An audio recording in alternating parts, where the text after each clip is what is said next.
Good morning student. Vinayak college के ई tutorial में आप सबका एक बार आज फिर से स्वागत है। मैं डॉक्टर सीमेन विक्रम सिंह आज आप लोगों को खो खो खेल से संबंधित कुछ और महत्वपूर्ण नियम के बारे में बताऊंगा। जैसा कि हमने पिछले लेक्चर में देखा था कि खो खो में किस तरीके से खो मिलने के बाद आपको उठना है। तो जब खेल हो रहा होता है तो रनर जो पहला बैच रनर का आया रहता है वो तीनों भागते रहते हैं और चेजर जो है एक दूसरे को खो देते हुए उनको टच करने का प्रयास करते हैं। अगर वो किसी रनर को टच कर देते हैं तो वह रनर आउट हो जाता है और आउट होने के बाद वह इसी एंट्री जोन में थर्ड बैच के पीछे आकर के बैठ जाता है। इसी तरह से जब दूसरा रनर आउट होता है तो वो भी पीछे आकर बैठ जाता है, फिर तीसरा आउट होता है तो वो भी पीछे बैठ आ जाता है।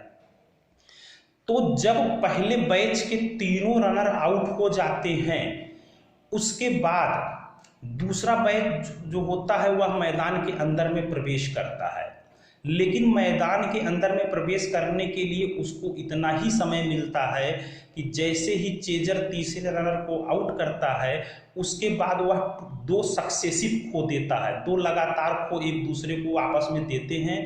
वही दो लगातार खो देने के मध्य में आपको मैदान में अर्थात दूसरे बैच को मैदान में आ जाना है।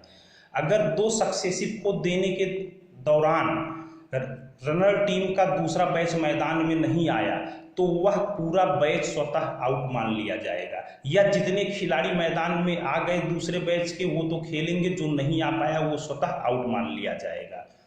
इस तरीके से खो खो का यह खेल चलता है और 9 मिनट के तक पूरा खेल चलता रहता है। 9 मिनट के बाद चेजिंग टीम जितने पॉइंट बनाई रहती है उसको स्कोरर नोट कर लेता है।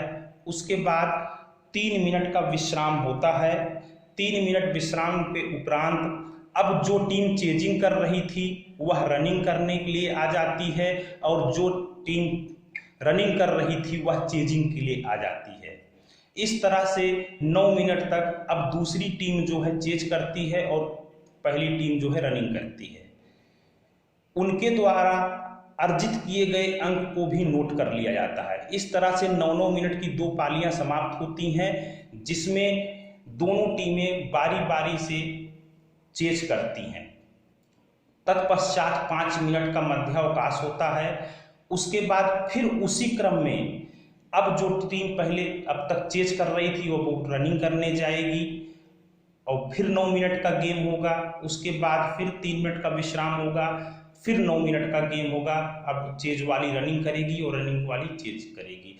इस तरीके से कुल 36 मिनट का खेल होता है। 36 मिनट खेल के उपरांत दोनों टीमों के स्कोर देखे जाते हैं। जिस टीम के ज़्यादा अंक होते हैं वह टीम जो है विजेता घोषित की जाती है। धन्यवाद।